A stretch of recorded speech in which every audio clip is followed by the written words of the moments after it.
Je vous le disais en titre, la Banque mondiale a annoncé aujourd'hui son optimisme quant à une croissance prochaine à 2 chiffres pour la Côte d'Ivoire. En 5 ans, le pays a pu mobiliser 1000 milliards de francs CFA au guichet des fonds de la Banque mondiale.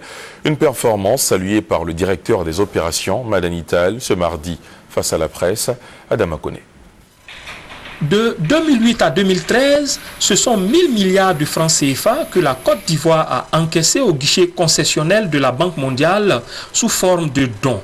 Le pays retrouve économiquement ses marques selon le directeur des opérations de l'institution de Bretton Woods en Côte d'Ivoire. C'est une économie aussi qui peut aller sur le marché, qui a une certaine crédibilité pour aller sur le marché et emprunter sur le marché, donc pour certains types de projets. Donc à terme, effectivement, la Côte d'Ivoire doit viser non seulement l'émergence, mais l'émergence a des implications, notamment en termes de capacité d'autofinancement, de capacité d'auto-investissement que le pays doit viser. Et donc ça, ce sont des avantages par rapport à ces possibilités. À la représentation de la Banque mondiale, l'on estime que le pays est dans la bonne posture pour le développement.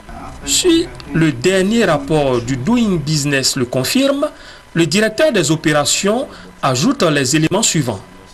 Dans la filière cacao, le paysan capte désormais 60% du prix international contre 42% auparavant.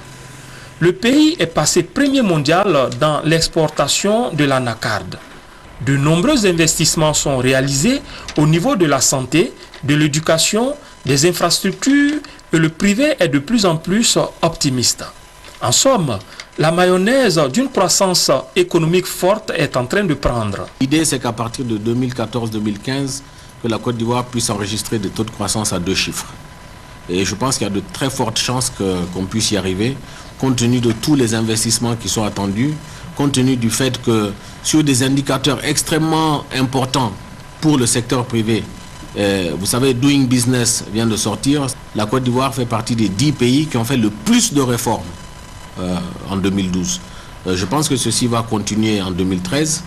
On est vraiment sur une bonne tendance, une bonne pente, et je pense que ça va encourager davantage certains investisseurs qui pour l'instant freinaient un peu, n'étaient pas tout à fait sûrs, à revenir à investir massivement en Côte d'Ivoire.